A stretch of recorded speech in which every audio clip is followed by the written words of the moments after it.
उसके बाद आ जाता है जी हमारे पास कर्टेसी। कर्टेसी किसे कहते हैं? उसने इखलाक को। खुश इखलाकी या हुस्न इखलाक? ठीक है, खुश इखलाकी या हुस्न इखलाक। वो कहता है जी कर्टेसी की डेफिनेशन में the showing of politeness in one's attitude and behaviours towards others. क्या क्या चीज़ होनी चाहिए? पोलाइटनेस होनी चाहिए किस में? आपके एटीट्यूड में और बिहेवियर में। किसके लिए? दूसरों के लिए। जब आप दूसरों के लिए अपने रवैये में पोलाइटनेस, पोलाइटनेस किसे कहते हैं? शाइस्तगी। ठीक है, शाइस्ता, शाइस्ता क्यों कौन है, क्या मतलब होता है शाइस्ता का? नरमी, नरमी से, ये नरमी, पोलाइटनेस। डॉक्टर शाइस्ता की सॉफ्टनेस। बात नहीं कर रहा मैं। वो एक डॉक्टर शाइस्ता भी है ना, डॉक्टर शाइस्ता लोधी शायद नाम है उसका। वो लोध जी सर। लगा क्या, दी। वो लोधी का क्या नाम है उसके, वो जो चाइना का शाहरुख खान है? साहिर लोधी। साहिर सर लोधी। अच्छा, तो showing of politeness in one's attitude and behaviour towards other. नीचे सोर्स उसने बताया हुआ है कि जी ऑक्सफोर्ड से इन्होंने आपकी डेफिनेशन दी हुई है। कर्टेसी इन बिजनेस कम्युनिकेशन या courtesy in business messages implies that, implies, ये वर्ड वर्ड आपका निकला है इम्प्लाई से। चैप्टर नंबर 2 में इसकी डेफिनेशन है इम्प्लाइड मैसेजेस। इम्प्लाई का मतलब क्या होता है, या इम्प्लाइड मैसेजेस कौन से मैसेजेस होते हैं? एम्प्लॉयड मैसेजेस वो होते हैं जिनके जो दोनों मीनिंग्स है वो सेम हो। अच्छा, एक बच्चा है वो क्लास में डेली लेट आता है, टीचर उसे कहता है कि भाई तुम्हारा पढ़ने का दिल ही नहीं करता, तुम्हारा इंटरेस्ट नहीं है। तो उसने अपने मुंह से तो नहीं बताया कि जी मेरा इंटरेस्ट नहीं है, टीचर को कहाँ से पता चला इस चीज़ का? सर उसके गेस्चर से, उसके उसकी बॉडी गेस्टर्स, लैंग्वेज से। ठीक है, उसकी एक रूटीन से। ठीक है, अब ऐसे मैसेजेस जो हमारी किसी करेक्टरिस्टिक्स की वजह से, हमारी किसी रूटीन की वजह से, या किसी भी वजह से, ठीक है, जो अगले बंदे तक पहुंच जाएं और वो मैसेजेस हमने अपने मुंह से भी बयान ना की हो वो बात, उस चीज़ को हम कहते हैं इम्प्लाइड।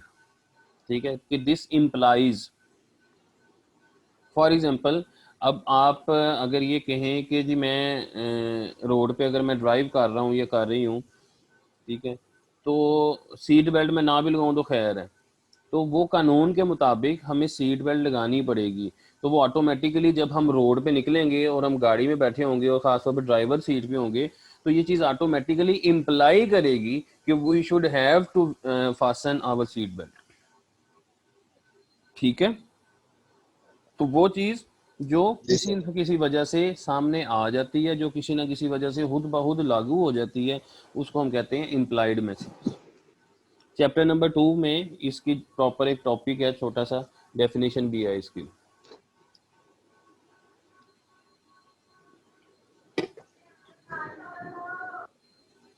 अच्छा अच्छा आ रहा हूँ।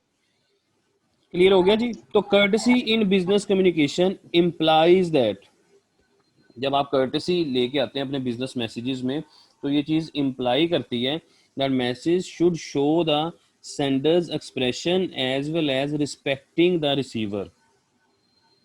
क्या चीज़ इम्प्लाई करेगी यहाँ पे?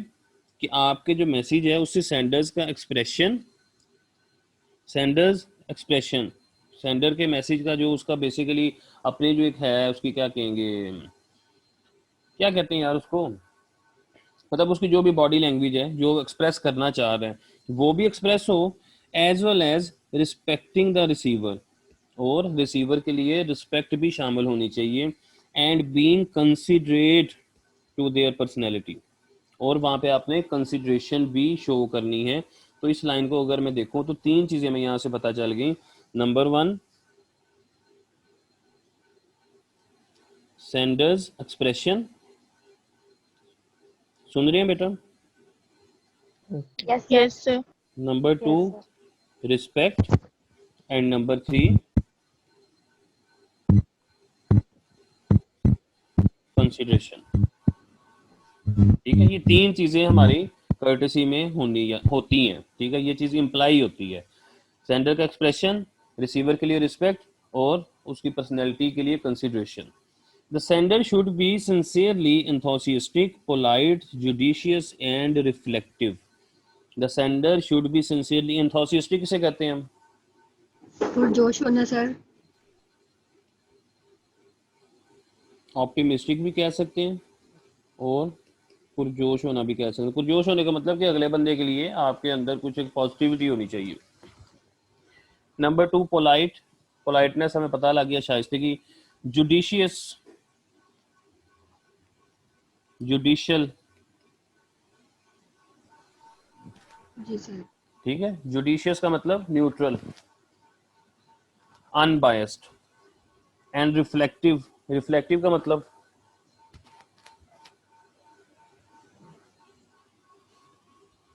रिफ्लेक्टिव का क्या मतलब होता है बेटा? अब जी, Reflection. एक तो वो रिफ्लेक्शन होता है ना जिसको हम परछाई या साया कहते हैं। यहाँ पे हाँ अक्स, और यहाँ पे रिफ्लेक्ट का मतलब होता है किसी किस्म की सोच विचार करना। ठीक है, सोच समझ के बोलना, रिफ्लेक्टिव, यहाँ पे इसका ये मीनिंग है। तो वो कहता है कि सेंडर के अंदर कौन कौन सी क्वालिटीज होनी चाहिए?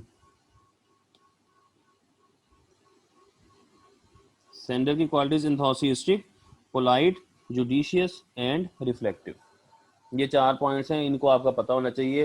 अगर कोई 5वां पॉइंट आता है, फॉर एग्जांपल ऑप्टिमिस्टिक आ जाता है, तो ऑप्टिमिस्टिक उसका सिनोनिम हो सकता है, लेकिन वो एग्जैक्ट यहाँ पे नहीं लिखा हुआ, तो ऑप्टिमिस्टिक वाली ऑप्शन पे नहीं जाना आपने।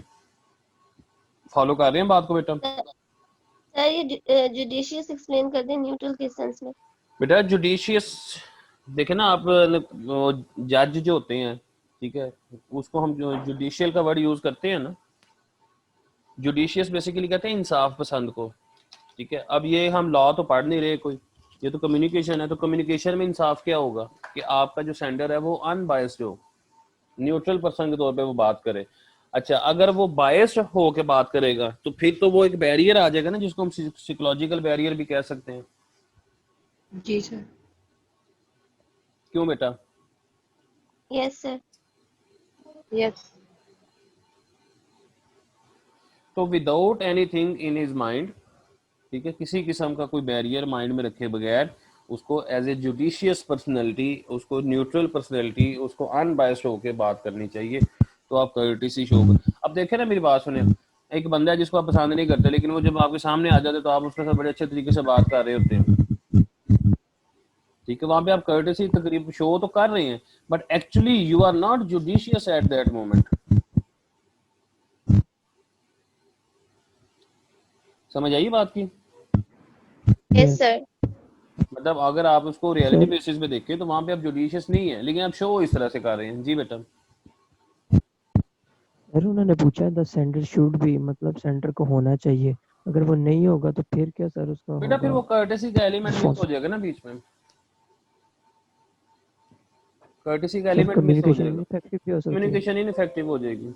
अब आप देखो ना, ओके सर। बाकी सारी बातें ठीक है, हमारे मैसेज कंप्लीट है, कंक्रीट है, कंसाइज है, ठीक है, हर चीज है, लेकिन हमारे लहजे में सख्ती है।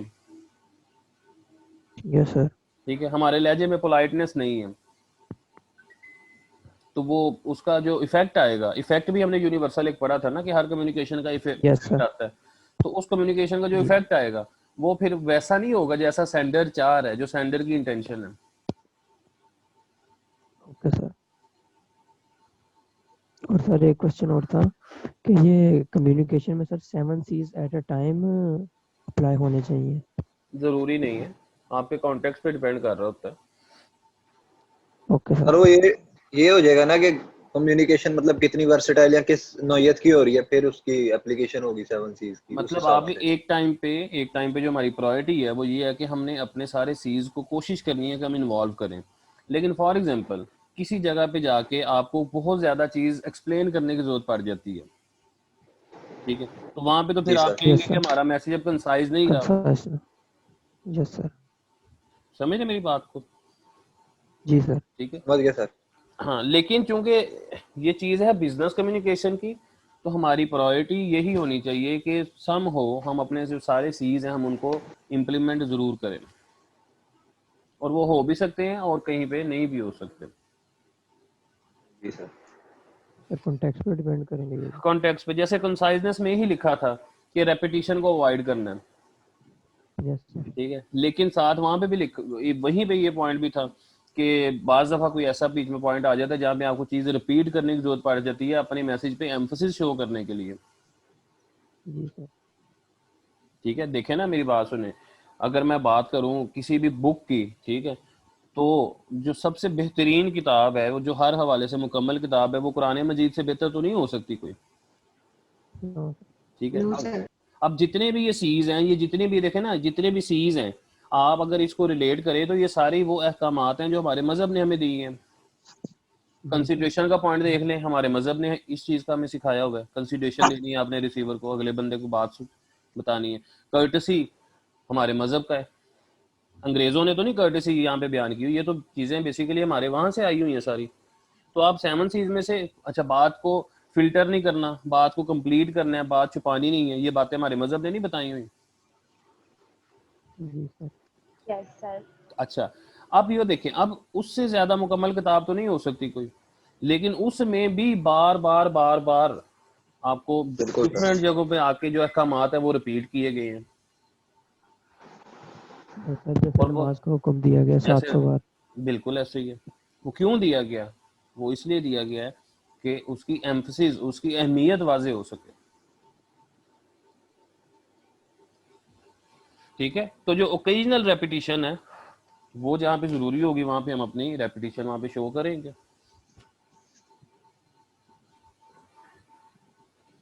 क्लियर? जी। Yes, sir.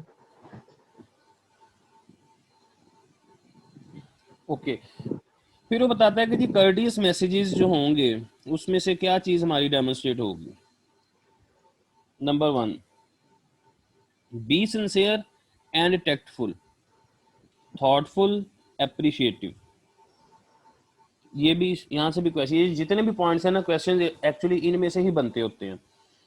तो अगर वो कहता है कि आप सिंसियरिटी शो कर रहे हैं, आप टेक्टफुली बात कर रहे हैं, आप थॉटफुल हैं, आप एप्रिशिएटिव हैं, तो ये कौन सा मैसेज होगा? तो वो हमारा कर्टियस मैसेज होगा। अच्छा, सिंसियर, सिंसियरिटी का पता लग गया। सिंसियरिटी किसे कहेंगे हम? इखलास, इखलास ही है ना, खलूस के साथ बात करना। Yes yes sir. जी सर। अब ये इखलास को अगर मैं आपको हवाला दूं सूरह इखलास का, तो उसका नाम सूरह इखलास क्यों है? क्योंकि उसमें क्लियर अहकामात हैं। मतलब उसमें एक बड़ा स्ट्रॉन्ग किस्म का मैसेज है, मतलब लेवल ऑफ सिंसियरिटी आपकी तरफ से, एक खुलूस की इंतहा है, ठीक है, कि अल्लाह ताला की ज़ात एक ही है। फॉलो कर रहे हैं बात को? Yes sir. टेक्टफुल किसे कहते हैं?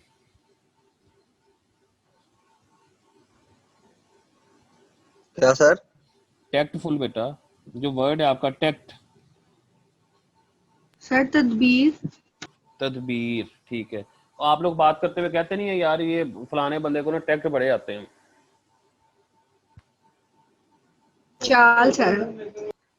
टेक्टफुल बेसिकली आपकी इंटेलिजेंस को शो करता है, समझदारी को। अब वो समझदारी किस तरह से हो सकती है?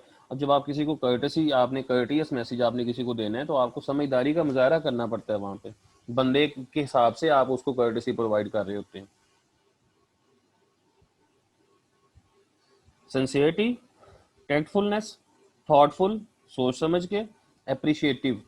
अगर आप किसी को अप्रिशिएट कर रहे हैं तो वो भी आपका कर्टिसी का एलिमेंट है। अच्छा, अब कर्टिसी में क्या हो सकता है? फॉर एग्जांपल बिजनेस ऑर्गेनाइजेशन की मैं एग्जांपल दूं, किसी बंदे ने काम किया, कोई रिपोर्ट बनाई, और वो रिपोर्ट उसकी कोई बहुत मुनासिब नहीं थी, लेट्स से, तो आप उसे आगे से कह दें कि रिपोर्ट बनाई है, ठीक है, पट्ठे वेच के पड़े आए की करदा रहे हैं, ठीक है, तेन काम ही नहीं आता। तो अगर आप इस तरह की स्टेटमेंट्स देंगे तो इट मीन्स कि बीइंग अ सीनियर आप कर्टसी शो नहीं कर रहे। तो ऐसे मौके पे आपको अप्रिशिएटिव होना पड़ता है। फॉर एग्जांपल आप उसे कहेंगे कि आपने ये जो काम किया है आपने बहुत अच्छा काम किया, बहुत आपने एफर्ट किया है, लेकिन इसमें मजीद बेहतरी की गुंजाइश मौजूद है, आप इस चीज़ को ऐसे कर लें, इसको ऐसे कर लें, इसको ऐसे कर लें। तो फिर उसके बाद देखिएगा आपकी रिपोर्ट ज़्यादा अट्रैक्टिव हो जाएगी, ठीक है। तो यहाँ पे आपने क्या किया, यहाँ पे आपने उसको अप्रिशिएट भी कर लिया, ठीक है। यहाँ पे आपने एक किस्म की उसके साथ सिंसियरिटी भी शो कर दी, यहाँ पे आपने थॉटफुलनेस का मुजाहरा भी किया, सोच समझ के आपने बात की कि आपका अगला बंदा माइंड ना कर जाए, और टेक्टफुली भी आपने उसको डील किया, समझदारी के साथ। समझ तो नहीं आई? सर आ गई। वो मैं अक्सर आपको पहले भी कहता होता हूँ कि जब कोई मौलवी खिताब कर रहा होता है ना तो आगे से सुभान अल्लाह ना सुनने को मिले तो गुस्सा कर जाता है।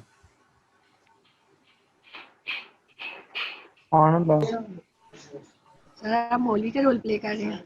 नहीं, मैं चाहता हूँ कि आप ऑडियंस का रोल प्ले करें और आप आगे से सुभान अल्लाह की शक्ल में फीडबैक देते रहें। ठीक है सर। क्यों अफनान, फीडबैक जरूरी होता है ना। आ रहा है। वो फीडबैक से फिर ये है ना कि पता चल जाता है ना कि आप लोग अटेंटिवली बात सुन रहे हैं, समझ रहे हैं। तो अगर आपकी जो खामोशी है, तो हमने पढ़ा था खामोशी के हजार मतलब हो सकते हैं, कहीं ये ना हो मैं ये मतलब ले लूं कि आप लोग जान छुड़वा रहे हैं कि 10:13 हो गए सर, अभी भी पढ़ाई जा रहे हैं। सर नहीं नहीं ऐसा नहीं है, नेट का इशू था, अब सही हुआ है। अच्छा चलें। सो इस पॉइंट की समझ आ गई आपको? जी सर। जी फिर सर। वो कहता है कि Yes, use Yes, sir. Expressions and terminology that show respect. आप उन एक्सप्रेशंस को और उन टर्मिनोलॉजीज को आप यूज करें जिससे आपकी रिस्पेक्ट शो हो रही हो।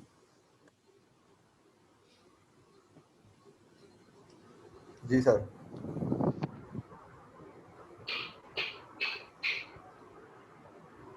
अच्छा, अब वो किस तरह से हम यूज कर सकते हैं, उसमें वो बताता है कि avoid irritating expressions and clichés.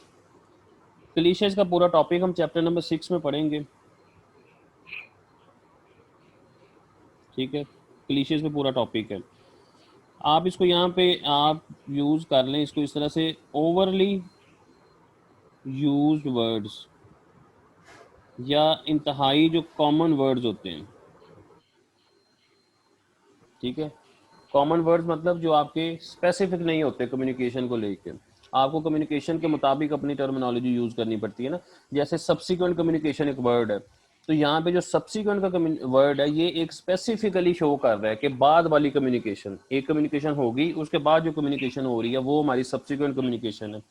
लेकिन अगर आप यहाँ पे आफ्टर वर्ड, आफ्टर कम्युनिकेशन आप इस तरह का वर्ड यूज करेंगे तो वो वहाँ पे क्लीशे का रोल प्ले कर रहा होगा, because that is not specific to your subject, ठीक है। तो कॉमनली जो वर्ड्स यूज किए जाते हैं या ओवरली यूज वर्ड्स जो हैं वो आपके क्लीशेज होते हैं। तो अवॉइड इरिटेटिंग एक्सप्रेशंस, ऐसे एक्सप्रेशंस आपने अवॉइड करने हैं जिससे आपका रिसीवर इरिटेट हो। और दूसरा जो क्लीशेज है, अब आप देखें कुछ लोगों का तकिया कलाम होता है, जैसे मैं अगर अपना कोई लेक्चर मैं रीड कर रहा हूँ या मैं अपना लेक्चर सुन रहा हूँ तो मुझे लेक्चर सुनते हुए फील होता है कि ठीक है का वर्ड मैं बहुत ज़्यादा बोलता हूँ। पता नहीं आप लोगों ने ऑब्जर्व किया कभी या नहीं किया। अपना लेक्चर सुनते हुए मुझे पता चलता है कि मैं कोई 10 दफ़ा ही ठीक है बोल जाता हूँ। अब बाज़ दफ़ा क्या होता है कि एक सेंटेंस जैसे तकिया कलाम बना होता है किसी का, कोई वो बात कोई भी हो उसमें उन्होंने अपना वो फिक्रा, वो अपना वर्ड उन्होंने लाजमी फिट करना होता है। तो ये चीज़ें समटाइम्स आपके फिर रिसीवर को इरिटेट करती हैं कि एक ही बात बार बार करना या ऐसे एक्सप्रेशन देना जिससे आपका जो रिसीवर है वो कंफर्टेबल नहीं है। Clear? Yes clear? Yes Yes, sir. sir. Okay. फिर वो कहते Yes, हैं sir. Avoid using questionable humour and flippancy. Questionable humour, humour किसे कहते हैं, मजाक को, और क्वेश्चनेबल ह्यूमर क्या होगा आपका?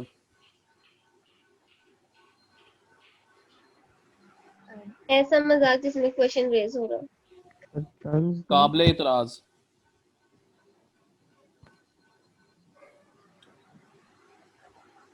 ठीक है। काबिल इतराज, ऐसा मजाक जो आपके लिए काबिल इतराज हो सकता है। यहाँ पे मैं लिख भी देता हूँ यार। और फ्लिपेंसी किसे कहते हैं? सर बेअदबी को, किसी को डिसरिस्पेक्ट करना।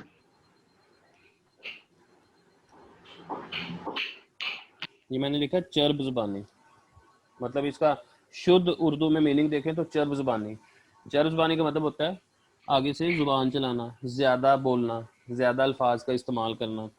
ठीक है, तो क्वेश्चनेबल ह्यूमर और फ्लिपेंसी का ताल्लुक आपकी कर्टिसी के साथ है। ये क्वेश्चन आए तो आपके माइंड में होना चाहिए। फिर वो कहता है जी use non discriminatory expressions. Discrimination किसको कहते हैं हम? सर डिस्क्रिमिनेशन भी फर्क तस्लील वगैरह करना। को फर्क करना। फर्क रखना, इम्तियाज बरतना। फर्क रखना, इम्तियाज बरतना जी। ठीक है, तो नॉन डिस्क्रिमिनेटरी होना चाहिए। मतलब अक्सर जो स्टूडेंट्स हैं, कोई ऐसी क्लास जिसमें बॉयज़ और गर्ल्स दोनों होते हैं, तो वहाँ पे बॉयज़ को टीचर से नॉर्मली ये प्रॉब्लम होती है कि लड़की सवाल पूछ दिए थे बड़ा हंस के जवाब देंगे ने, मुंडा सवाल पूछ देते हो मुंह बना के कहते ने घरों नहीं पढ़ के आंदा तू। ठीक है, तो यहाँ पे जो टीचर का एक जो रवैया है वो डिस्क्रिमिनेटरी हो जाता है। फिर तो हमने सबको as a sender of the message हमने सबको इक्वली ट्रीट करना होता है। ठीक है, and ensure the message is unbiased, और हमने इस चीज़ को इंश्योर करना है कि जो हमारा मैसेज है उसमें किसी किस्म की बायसनेस मौजूद नहीं है। Okay, use language that will not offend particular groups of people. ऐसी जुबान का, ऐसे अल्फाज का इस्तेमाल करें जो किसी खास तबके के लिए किसी किस्म की कोई इंसल्ट का सबब ना बने। For example, be careful not to prejudice against culture. ठीक है, किसी के कल्चर के बारे में, किसी के रिलीजन के बारे में, किसी के सेक्स के बारे में। यहाँ पे आप इसको कर लें gender. Ethnic origin, ethnic origin किसे कहते हैं? सर एथनिसिटी से, एथनिक एथनिसिटी से, एग्जैक्टली। ठीक है, और वो होता है आपकी बेसिकली नस्लियत। जी सर, आपकी जड़ें मतलब आपका शजरा वगैरह ये वो। हाँ, ठीक है, ethnic origin. Age and physical features. Physical features में क्या आ सकता है? किसी का रंग काला है, किसी का सफेद है, कोई लंबा है, कोई छोटा है, कोई मोटा है, इस तरह। अभी अभी देखिए ये सारी चीजें हमारे मजहब की नहीं है भाई। सर ऐसे ही है। ओके, कर्टियस मैसेजेस, ये पॉइंट क्लियर हो गया ना बेटा ये वाला? जी सर हो गया। Yes, sir. Yes Courteous messages take into consideration both viewpoints as well as feelings of the receiver. Courteous message जो होगा उसमें क्या चीज़ है कि आपके रिसीवर का पॉइंट ऑफ व्यू और आपके रिसीवर की फीलिंग्स, इन दोनों को हमने क्या करना होता है, कंसीडर करना होता है। उसके मुताबिक फिर हमने बात करनी है। हमें पता होना चाहिए कि हम जो मैसेज देने जा रहे हैं उस मैसेज से हमारा रिसीवर क्या फील कर सकता है। तो अगर वो कोई नेगेटिव फीलिंग उससे जनरेट हो रही है तो हमने कोशिश करनी है कि हम उसको अवॉइड कर सकें। जी सर।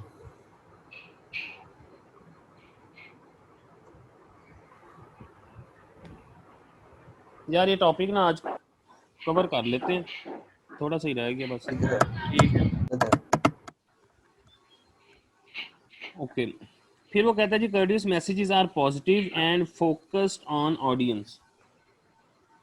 इसमें से क्वेश्चन आता होता है, और ये जो क्वेश्चन है ना ये आपको कंफ्यूज करता है। मैं एक्सप्लेन करता हूँ। अस्सलाम वालेकुम सर, मेरी ना क्लास हो सकता है कि 5-10 मिनट ऊपर चली जाए। जैसी क्लास एंड होती है ना मैं आपको बता देता हूँ फिर। ओके, ठीक हो गया। अच्छा, इसमें से क्वेश्चन किस तरह से आता है मैं आपको बता भी देता हूँ, हो सकता है आपको कहीं पे प्रैक्टिस में मिल भी जाए। क्वेश्चन आता है ऑडियंस फोकस्ड मैसेजेस आर। ठीक है, ऑप्शन इसमें नॉर्मली बच्चा कंफ्यूज होता है कंसिडरेशन या कर्टसी। ठीक है, क्योंकि ये वाला जो पॉइंट है ये सम हो कंसिडरेशन में भी है ना कि हमने ऑडियंस पे फोकस करना है, ऑडियंस का पॉइंट ऑफ व्यू, ऑडियंस की उसका मेंटल स्टेटस, उसका कल्चर, उसका लेवल ऑफ एजुकेशन, उसका सोशल बैकग्राउंड, ये सारी चीज़ें। तो देखें वो चीज़ें वहाँ पे हमें बताई ज़रूर हुई हैं, लेकिन आप लोगों ने इस चीज़ को ज़हन में रखना है कि यहाँ पे उसने स्पेसिफाई कर दिया है कि courteous messages are positive and focused on the audience. ठीक है, तो चीज़ें चाहे वो कंसिडरेशन वाली हैं, थोड़ी सी ओवरलैपिंग यहाँ पे आपको फील होगी, लेकिन इसका आंसर आपने कर्टसी वाला ही लगाना है। बच्चे इसको गलत कर देते हैं। समझ रहे हैं बात को? सर समझ लग गई। Yes sir. और ये वाला क्वेश्चन आपको कहीं ना कहीं नजर भी आ जाएगा। Avoid communicating an assertion. Assertion कहते हैं किसी चीज का दावा करना। Avoid communicating an assertion that, दावा किस चीज का? Sender is right and the receiver is wrong. हमारे में बड़ी कॉमन सी चीज होती है कि मैं कह रहा हूं ना ते ठीक कह रहा हूं। जी सर। ठीक है, हुण तो मेरे नाल वध जानना है, हुण तू मैनू सिखाएगा, हुण मैं तेरे कहने पे चलना। ठीक है, बड़ी कॉमन प्रैक्टिस है ये हमारी। तो ये चीज़ नहीं होनी चाहिए। ठीक है, असर्शन नहीं होनी चाहिए इस चीज़ में कि जो मैं कह देता वही ठीक है, बाकी सब झूठ है। और नॉर्मली टीचर्स भी इसी तरह ही करते हैं। बड़े अफसोस के साथ मुझे बात करनी पड़ती है, क्योंकि मैं खुद भी बाय प्रोफेशन हल्का फुल्का टीचर ही हूँ। हल्के फुल्के कहाँ अच्छे वाले टीचर हैं। नहीं, हल्का फुल्का ही हूँ, माड़ा जा टीचर है मैं तो। अल्लाह माफी दे। अल्लाह ताला ने इज्जत दी हुई है, बस काम चल रहा है। अब इसमें होता क्या, देखें बाज़ दफ़ा आपने ये चीज़ एक्सपीरियंस भी की होगी कि समटाइम्स बच्चा जिस तरह से सोच रहा होता है या उसके माइंड में जो क्वेश्चन होता है ना, वो टीचर उसको आंसर करने के बजाय टीचर कहते हैं कि बस मैं कह देता तो ये ऐसा रहेंगे। मतलब वहाँ पे बच्चे को एक शटअप कॉल दे दी जाती है कि नहीं भाई तुम ना सोचो इस तरह से। और वहाँ से क्या होता है कि वो उस बच्चे के अंदर एक जो उसकी क्या कहते हैं, जो एक इनोवेटिव उसकी जो अप्रोच होती है, वो बेसिकली शटअप कॉल उसकी उस अप्रोच को, उसके सोचने के अंदाज को मिल रही होती है। और अल्टीमेटली क्या होता है कि वो जो एक क्या कह लें कि एक जो आइडियाज जनरेशन होती है किसी बच्चे के माइंड में, वो रुक जाती है। ठीक है, वो उस तरह से भी सोचना छोड़ देता है कि जी मेरी तो किसी बात को आगे से अप्रिसिएशन मिलती नहीं है, तो ठीक है दफ़ा करो, पेपर ही पास करना है ना, कर लेने। ये चीज़ नहीं होनी चाहिए। ठीक है, आप अगले बंदे को पूरा मौका दें कि वो आपके साथ बात करे। वो लेकिन वो मसला पता क्या होता है, मसला सिर्फ ये होता है कि वहाँ पे बंदा खुद बेसिकली थोड़ा सा नालायक होता है। ठीक है, खुद उसको उतना नॉलेज नहीं होता, तो इस वजह से वो बच्चे को फिर चुप करवा दिया जाता है वहाँ पे। तो ऐसी चीज़ मुझे ज़ाती तौर पे बीइंग अ टीचर नहीं पसंद। तो पॉइंट की समझ आ गई आपको कि हमने सर आ इस गई है। तरह से बात नहीं करनी जिससे ये फील जाए, ठीक है, कि जो मैं कह रहा हूँ वही ठीक है। अब आगे वो बताता है कि this will at best irritate and at worst offend. इस बात का मुझे कोई बच्चा मतलब बताए, उसको कोक पिलाऊंगा जब कॉलेज खुल जाएंगे। सर एक minute that the second. Sir के ये मतलब अगले को, रिसीवर को अगर आप इस तरह रोक कहेंगे सेंडर होके, तो वो उसको बहुत ज़्यादा मतलब इरिटेट तंग करेगी एंड एट वर्स्ट ऑफेंड यानी बहुत बुरे तरीके से सर उसको ऑफेंड भी करेगी, मतलब उसकी दिल आज़ारी भी होगी। जी कोई और? सर ये बात उसको अपसेट कर देगी कि मेरी बात को इम्पोर्टेंस ही नहीं दी जा रही, इरिटेशन होगी उससे, और इस वजह से वो अपसेट हो जाएगा। कोई और?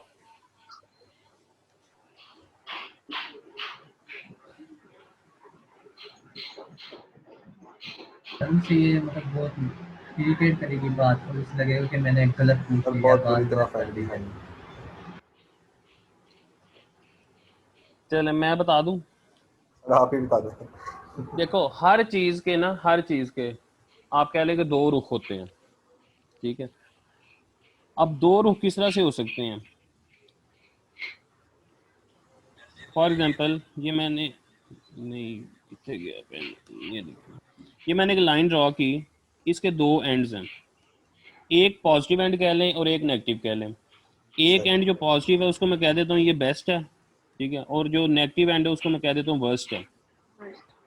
ठीक है, अब वो कहता है कि जो उसका बेस्ट साइड है ना, ठीक है, बेस्ट साइड पे भी इरिटेशन मौजूद है और वर्स्ट साइड पे ऑफेंस मौजूद है। ठीक है, बेस्ट इरिटेट, अगर आप बेस्ट साइड पे भी जाते हैं उसकी, आप उसमें से कुछ अच्छा भी ढूंढने की कोशिश करते हैं, तो वहां पे भी रिसीवर को इरिटेशन ही मिल रही है। और वर्स्ट साइड पे जाएंगे तो वहां पे ऑफेंस मिल रहा है, ऑफेंस मींस इंसल्ट, ठीक है। तो दोनों सूरतों में वो कहता है ये चीज आपकी खराब ही है भाई, मतलब इसका किसी भी सूरत फायदा होता ही नहीं है, हो ही नहीं सकता, क्योंकि दोनों साइडें इसकी नेगेटिव रिजल्ट ही देंगी आपको। तो this will at best irritate and at worst offend, ठीक है, समझ आ गई? आ गई सर समझ, अब आ गई। कोक तो नहीं ना बनती किसी की? सर नहीं बनती, आपकी बनती है हम सब की तरफ। Half half sir. अभी आपने पीछे बताया कि अगर कोई गलत काम करे तो उसको थोड़ा बहुत अप्रिशिएट करना चाहिए, तो अभी हमें आधी बोतल पिला दी। आप जो मुझे पिलाएंगे ना उसमें से आधी आप खुद पी लेना, जी ठीक है, आधी आधी कर लेंगे। सर जी कोक सेहत के लिए सही नहीं होती। जूस सर वो पी- टेबल टेनिस का टेबल आ गया? स्टिंग की है ना। आ जाएगा इंशाल्लाह, अभी नहीं आया। सर स्नूकर का भी आपको कहा था। वो बरकत मार्केट वैसे ही पढ़ने बड़े। जाना है यार। बस ठीक है सर। अच्छा जी, phrases such as you overlooked, you overlooked, ठीक है, यहाँ पे जो इसका लहजा है ना वो सख्त है, यू ओवरलुक्ड। अच्छा, एक वर्ड है ओवरलुक्ड और एक वर्ड है लुक ओवर, क्या सर मतलब? लुक ओवर देखभाल, लुक ओवर करना, किसी को देखभाल करना किसी लुक ओवर का मतलब होता है देखभाल करना, ठीक है, और ओवरलुक का मतलब होता है नजरअंदाज करना, को। ठीक सर। ठीक है। या यू ओवरलुक या वी मस्ट एम्फसाइज, हमें इस चीज पे फोकस देना चाहिए। अब वी मस्ट एम्फसाइज, अब यहाँ पे आई और वी का यूज हो रहा है, तो आई और वी का यूज हमने पढ़ा था कि हमने नहीं करना, हमने यू अप्रोच यूज करनी है ना। तो जी sir. We must emphasise and contrary to your understanding, ठीक है, कि तुम्हारी जो भी अंडरस्टैंडिंग है भाई उसको साइड पे करो, मैं तुम्हें जो कह रहा हूँ वो बात ठीक है। इस तरह के वो कहता है जो फ्रेजेस है ना वो हमने यूज नहीं करनी। ये सारी चीजें क्या करेंगी, इनवेरिएबली एलिनिएट द रिसीवर। एलिनिएट का मतलब फ्रस्ट्रेशन, ठीक है, रिसीवर का आपसे दूर हो जाना। और इनवेरिएबली का मतलब क्या है? वेरी का मतलब क्या होता है? चेंज होना। चेंज। और वेरिएबल चेंजेबल। और इनवेरिएबल जो चेंज नहीं हमेशा हो के लिए। सकता, जो चीज चेंज नहीं हो सकती, कांस्टेंट। ठीक है। तो इनवेरिएबली एलिनिएट द रिसीवर, कि इसमें गुंजाइश ही नहीं है, इनवेरिएबली आपके रिसीवर ने आपसे फ्रस्ट्रेट होना ही होना है, आपका रिसीवर आपके बारे में गलत सोचे ही सोचे, ठीक है। इसमें किसी किस्म की कोई वेरिएशन या किसी किस्म की कोई चेंज की वो कहता है जी इसमें कोई गुंजाइश मौजूद ही नहीं है। तो अगर आप इस तरह से बात करेंगे, आप असर्शन शो करेंगे, तो इनवेरिएबली आपका जो रिसीवर है वो एलिनिएट हो जाएगा। समझ तो नहीं आई?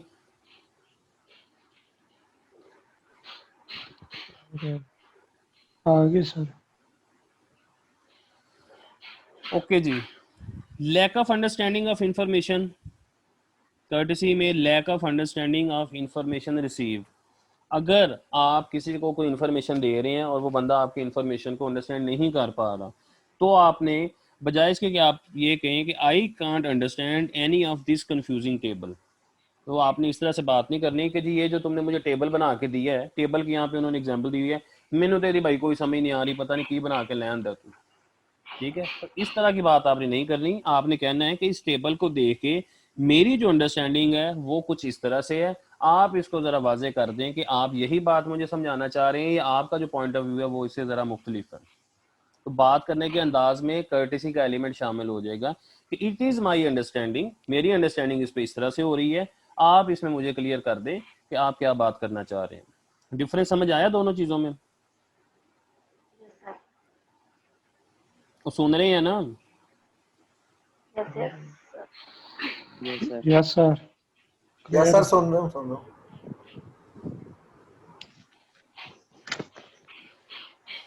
अच्छा, फिर उसके बाद वो कहता है, एक मिनट यार मैं लैप चार्जर लगा लूँ जरा मैं लैपटॉप का, एक मिनट दीजिएगा।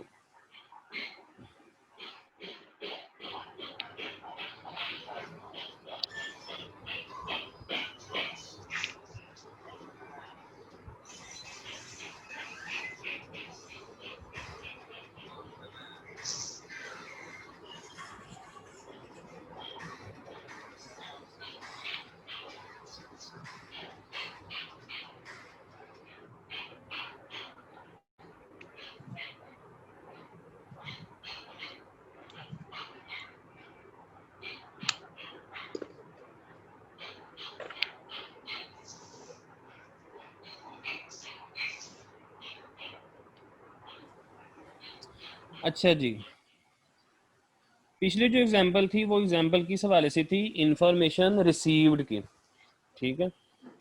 यहाँ पे वो जो दे रहा है वो कह रहा है जी lack of understanding of information sent, कि इंफॉर्मेशन अगर दी गई, अब यहाँ पे आप एज ए सेंडर हैं, तो if the recipient misunderstood a previous point, अगर रेसिपिएंट ने मिसअंडरस्टैंड कर लिया आपके पॉइंट को दैट यू मेड, जो आपने उसे बताया है, then rather than being aggressive and inflammatory with such language, तो बजाय इसके कि आप अग्रेशन शो करें या इन्फ्लेमेशन जिसे कहते हैं आग को गोला होना, ठीक है, जो जैसे ट्रक के पीछे नहीं लिखा होता जिसमें पेट्रोल जा रहा होता है उस पर लिखा होता है इनफ्लेमेबल या फ्लेमेबल, इस Highly तरह inflammable. फ्लेमेबल लिखा होता है, ठीक है। तो वो क्या है कि वीर आपने इस मादा तरह का रवैया नहीं इख्तियार करना, लाइक वो कहते हैं you did not understand my message, you did not understand my message, ठीक है। तो इसकी जगह पे आपने क्या कहना है, sorry that the point I was making was not clear, let me explain it a different way, बजाय इसके कि आप उसको हाईलाइट करें कि तुम्हें मेरी बात की समझ नहीं आ रही, तो आप पे इस चीज़ की ऑब्लिगेशन है कि आप उसको बात इस तरह से करें कि माजरत है जी मैं आपको अपनी बात शायद नहीं समझा पा रहा, मैं किसी और तरीके से आपको समझाने की कोशिश करता हूँ।